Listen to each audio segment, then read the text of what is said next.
વિસ્તારમાં એક કિશોર ગાંજાનું વેચાણ કરતો હોવાનો વિડીયો સોશિયલ મીડિયા પર વાયરલ થયો છે. આ ઘટનાએ શહેરના પુલો નીચેના વિસ્તારોમાં ચાલતા અનધિકૃત વ્યવસાય અને અવ્યવસ્થિત વસવાટ પર ફરી ચિંતા જતી કરી છે. આ દબાણો દૂર કરવા એમએલએ પત્ર લખ્યો છે.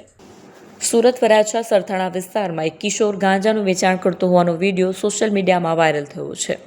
વાયરલ થયેલા વિડીયોમાં વરાછા રોડ સરથાણા રોડ પર આવેલા પુલ નીચે ગાંજાનું વેચાણ થતું જોઈ શકાય છે. આ વિસ્તારમાં પુલો નીચે બ્યુટિફિકેશન નહીં પણ ડર્ટિફિકેશન થયેલું જોવા મળે છે, જ્યાં લોકોના પરિવારો વસવાટ કરે છે અને ગંદકી ફેલાવે છે. આ મુદ્દે વરાછા વિધાનસભાના ધારાસભ્ય કુમાર કાનાણીએ પોલીસ વિભાગ અને સુરત મહાનગરપાલિકાને પત્ર લખ્યો છે. તેમણે પુલો નીચેથી અનધિકૃત વસવાટ અને દબાણો દૂર કરવાની માંગ કરી છે. તેમના પત્રમાં સૂર્યપુર ગરનાળાથી પ્રાણી સંગ્રહાલય સરથાણા જકાતનાકા સુધીના પુલો નીચે દબાણનો ઉલ્લેખ કર્યો છે. તેવી જ સ્થિતિ ઓવરબ્રિજ નીચે અને વલ્લભાચાર્ય રોડ પરના ડિવાઈડરની વચ્ચે પણ જોવા મળે છે, જ્યાં મોટી સંખ્યામાં લોકો રહેતા હોય છે. કાનાણીએ પોલીસ અને પાલિકા પાસે સંયુક્ત રીતે સંકલન કરીને આ સમસ્યાનો કાયમી ઉકેલ લાવવાની માંગ કરી છે.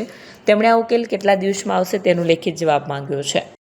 વરાછા રોડ એ સુરત શહેરનો મુખ્ય પ્રવેશ દ્વાર છે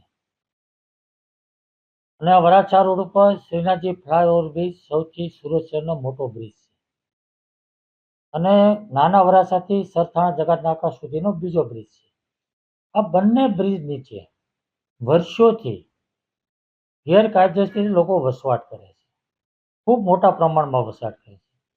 આ બ્રિજ નીચે અનેક વાહનો, સંખ્યાબંધ વાહનોનું દબાણ પણ હોય છે, જેસીબી, મોટા ટ્રક, ટેમ્પાઓ, ટ્રેક્ટરો. એના કારણે ખૂબ ભયંકર ગંદકી પણ થાય છે. આ બ્રિજ નીચે ગેરકાયદેસર લોકો ફક્ત રહે છે એવું નથી, વસવાટ કરે એવું નથી, પણ એમના ધંધા પણ 2 નંબરના છે. દારૂ, જુગાર, ડ્રગ્સ, ગાંજા, અફીણ, અનેક પ્રકારના ન્યુસન્સ એ લોકો પીવે પણ છે અને વેચે પણ છે.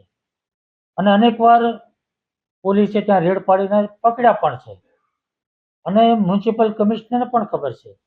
એટલે આ ત્યાં લાખો લોકો રોજ રોડ પર નીકળે છે, પોલીસ પણ નીકળે છે, કોર્પોરેશનના અધિકારીઓ પણ નીકળે છે. આ બધાને આ પ્રશ્નની ખબર છે અને વર્ષોથી લેખિત મૌખિક રજૂઆતો થઈ રહી છે, પરંતુ આ પ્રશ્નનો હલ કાયમી રીતે થતો નથી. ને એટલા માટે મેં પત્ર લખ્યો છે કે ફ્લાયઓવર બ્રિજ નીચે અને વલ્લભાચાર્ય રોડ જ્યાં ચાલવા માટેનો ટ્રેક બનાવ્યો છે ત્યાં પણ આ પરિસ્થિતિ છે, ત્યાં પણ લોકો રહે છે, ત્યાં પણ ગેરકાયદેસર ધંધાઓ ચાલે.